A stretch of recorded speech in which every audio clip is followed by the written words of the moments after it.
welcome back to my channel. Happy Diwali to everyone that is celebrating. I have come up with this super colourful and glam look. I asked you guys on Instagram whether you want to see colour or neutral, and it was almost 50-50. So I thought I'd go for neutral with the browns and just add a pop of colour on the lid. But of course, you can just switch that out for anything plain and neutral if you want, and you don't have to do the colour. So I've tried to do a bit of both and something for everyone. I'm super excited to show you how I got this look because I've not done anything like this before. So if you want to see how I got this makeup look, then please keep on watching, and of course don't forget to subscribe before you do watch. Okay, enjoy. Guys, I haven't worn lenses in a while, and these are like brand new ones that I ordered, and I thought let me try them out. I think they might look a little bit freaky or intense at the moment, but I'm hoping that, you know, they'll look good with the makeup look by the end of this, so fingers crossed. Sometimes you got to switch it up and try something new. But yeah, I am going to leave the name of these contact lenses down below in the description box, so I got you. Anyway, I'm going to start off with the eyes, and I'm going to prep the eyes with the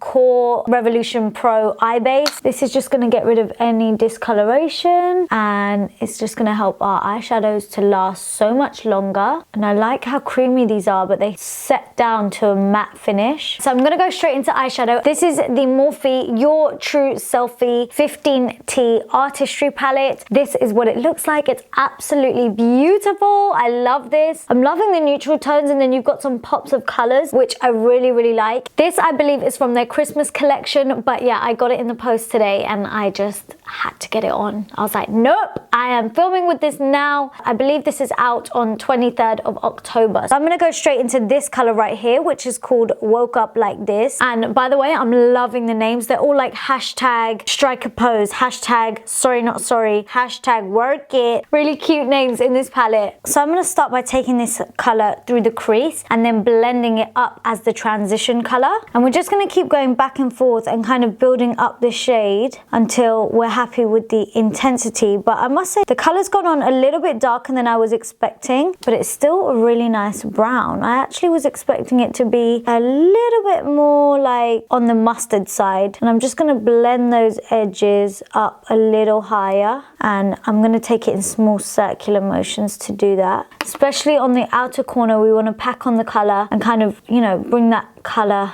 out a little bit. So I just want to continue to build up those warm neutral tones, and I'm going to take the shade Throwback, which is right here, and I'm just going to take the shade right on top of that first shade, and you can see how pigmented these shades are. Like, it just instantly deepens it up. It's insane. And then I'm just going to work that through the crease just to build up that kind of intensity, but I'm keeping it really nice and low in the crease. I don't want to blend this shade up too high. So as you can see, I'm really wedging my brush into the crease right here from the outer corner and kind of just taking it back and forth right in there. I must say, guys, these shadows are really nice and smooth to apply and to blend. Like, really good formulation. I'm now going to give myself half a cut crease. You know I love me half a cut crease. Now, if you wanted to keep this look fully neutral, you can do half the cut crease and just go in with a plain bone colored eyeshadow. It's entirely up to you if you want to keep it neutral. However, if you want to add your pop of color, now is the time to do so. I'm going to take the sleek Lifeproof concealer, and I've got this in the shade Ricretto Bianco.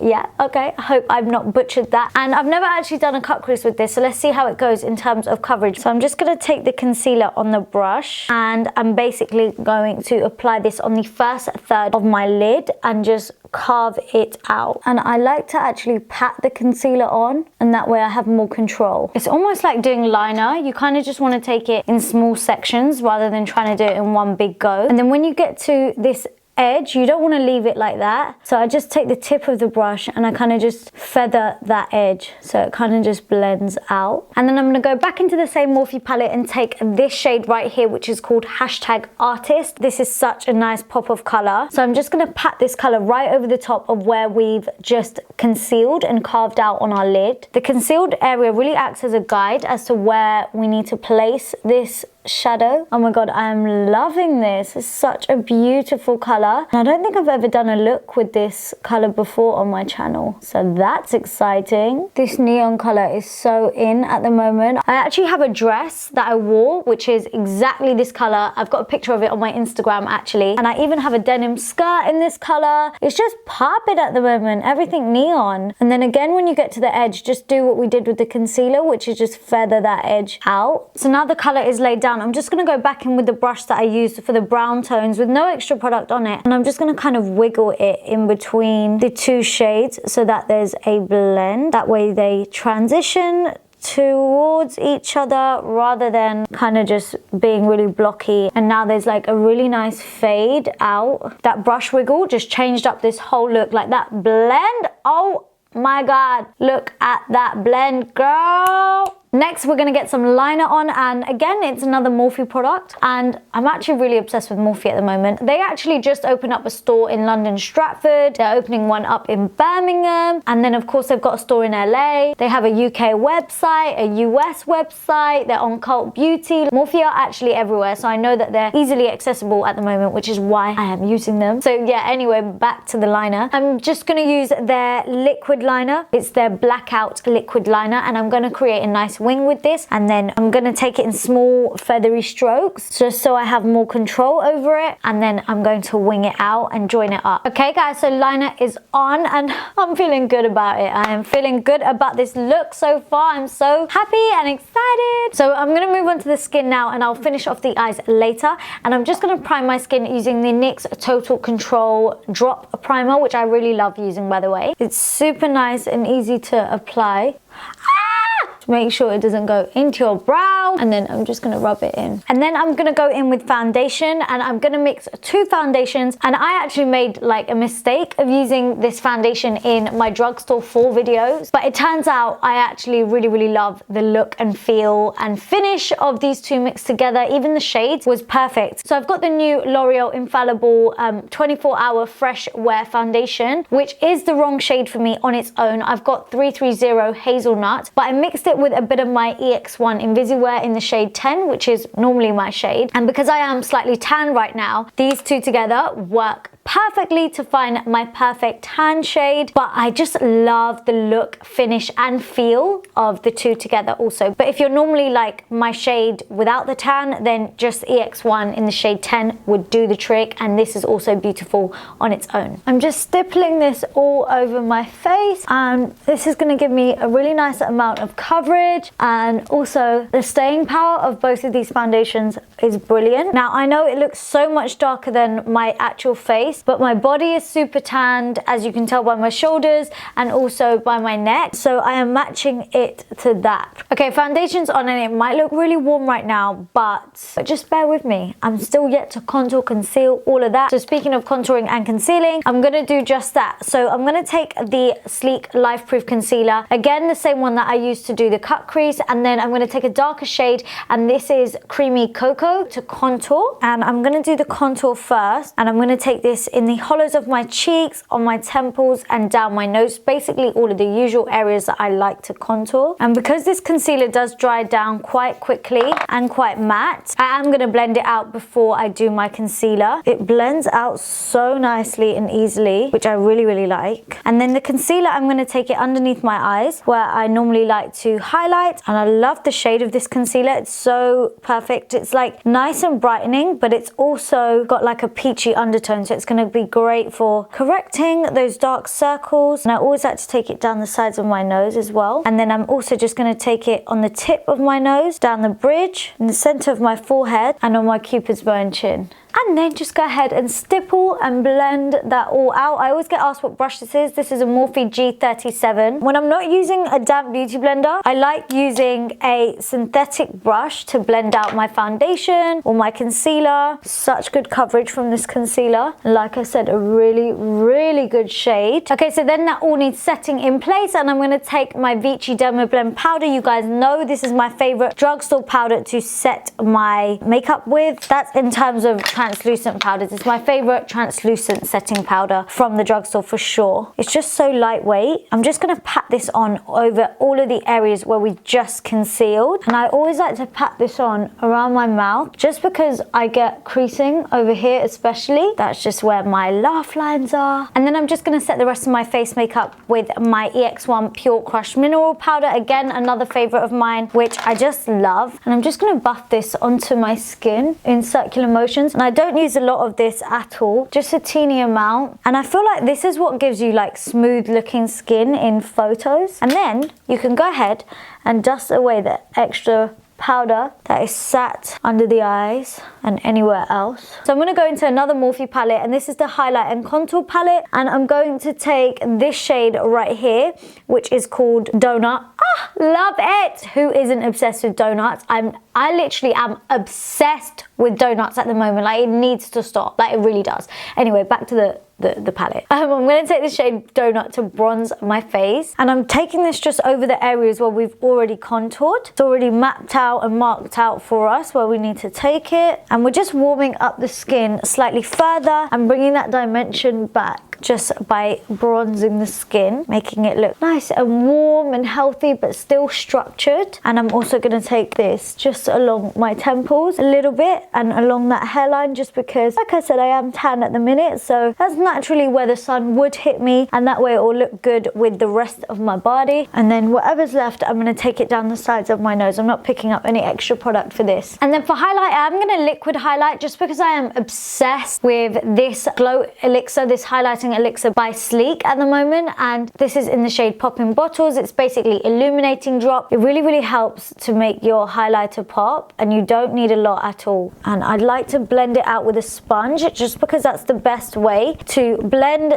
illuminator drop out when you've already powdered your skin. And I'm actually going to take whatever's remaining on my sponge just at the tip of my nose, just a really tiny amount, and then also just down the bridge. And then for highlighter, I'm actually going to go back into the same Morphe palette because it would be a waste not to. And I'm going to go into this shade right here, which is called Lit. And I know this is going to pop right now. Whew. I never thought I would say this, but that's actually a lot of highlighter, even for me. Yep. Okay, so if that ever happens, guys, translucent powder brush, the one that we use for our setting powder with no extra product on it, and you just want to run it over just really slightly, just to kind of dull it down and blend out those edges of that highlighter. Less is definitely more, especially when you've already applied a liquid highlighter. I hope you learned something from my mistake right there, you know, because I'm sure it does happen where you're just like, oh my god, that is way too much. And even right now, it just looks too blocky. So translucent powder brush to the rescue. Do you know what, guys? It's the Festival of Light. What am I talking about? There's no such thing as too much highlighter. Anyway, I'm going to get this on the rest of my face, just in all the other areas. And then for blusher, I've got this Revolution Pro 4K blush palette, and this is the Peach palette. I know I only need a small amount of this just because these are going to be super pigmented. So I'm just going to start by taking it on the apples of my cheeks and then brushing it back and upwards into this area in small circular motions. Smiling always helps because it just pops the apple of your cheek right up, and you know exactly where to place the majority of that blusher. So I'm going to quickly finish off the eyes now by going back into that same Morphe palette. I'm going to take the exact same shades that I used on my crease, so those two brown tones just underneath my eyes. So I'm starting off with the lighter one first. I'm running it all the way along my lower lash line, and I'm really kind of smoking this lower lash line out, and then I'm going to run that second darker brown shade a little bit closer to that lash line, so just a bit tighter into the eye rather than bringing this down and smoky. So for mascara, I'm going to take the Kiko Standout Volume Buildable Mascara, and I'm just going to take 1 or 2 coats of this onto my lashes because we are going to apply falsies after. Okay, so then for falsies, I'm going to go in with the Eylure number 178. These are from the Fluttery range, if you haven't seen already in some of my videos. Okay guys, I can't find my like affordable brown liner, and I don't want to use black, so I've just got a Charlotte Tilbury one, but what I would normally use is like a Makeup Geek full spectrum liner in the shade, I think it's called Espresso. It's just a dark brown, and I'm going to take this on my inner waterline just to kind of complete the eyes, and it's a bit nicer than using black, just slightly softer but still going to give you a nice bit of drama. Finally, for the lips, I'm going to use a MAC lip liner just because I can't find anything that's the equivalent. So I'm going to use Cork by MAC. I know it's not drugstore, but this is just what I have to hand right now, and I'm sorry. But yeah, just Cork by MAC is going on my lips, and I'm just lining all the way around my lips with this. And then I'm just going to apply a Morphe lip topper. This is in the shade Charm. You can actually go in with a lipstick if you want to and then use this, but I'm just going to go straight in with this because why not, girl? It's almost like a clear gloss, but then it's got really like small iridescent parts in it, and some of the iridescent bits are like this limey yellowy color, so I think it's going to complement the look really, really well. And it certainly does have like those goldy kind of flecks. I'm just going to blend it into the lip liner. What do we think of this lip, guys? A little bit interesting. Right, I am just going to spritz my face with the Morphe setting spray just because we've used quite a lot of powders, and a mist like this is just going to mesh all the powders in together, stop us from looking powdery, and it's just going to hold our makeup on for so much longer also. Oh, it smells so good. So I'm quickly just popping in some earrings to complete the look, and also going to apply a small bindi. And this right here is my finished Diwali look, guys. I actually think, if I'm honest with you, like 100% honest with you, I wish I didn't put the lenses in, and I just still had my dark eyes. I would take them out, but I don't have a case in here right now. But yeah, aside from the lenses, I feel like this eye look would look so good with like dark brown Indian eyes, or even hazel eyes or green eyes. This look is just really going to complement those eye colors, in my opinion. So yeah, apologies for putting the lenses in. I just wanted to try something new. But yeah, aside from that, I really do hope you like this makeup look. Please give this video a big thumbs up if you liked this look, and if you want to see more drugstore tutorials from me, leave any suggestions down below in the comments section. And of course, don't forget to hit that subscribe button so you don't miss out on any of my upcoming videos. Follow me on the gram for extra content, fashion, lifestyle, all of that. And yeah, thank you so much for watching, guys. I will see you all in my next video. Mwah. Bye.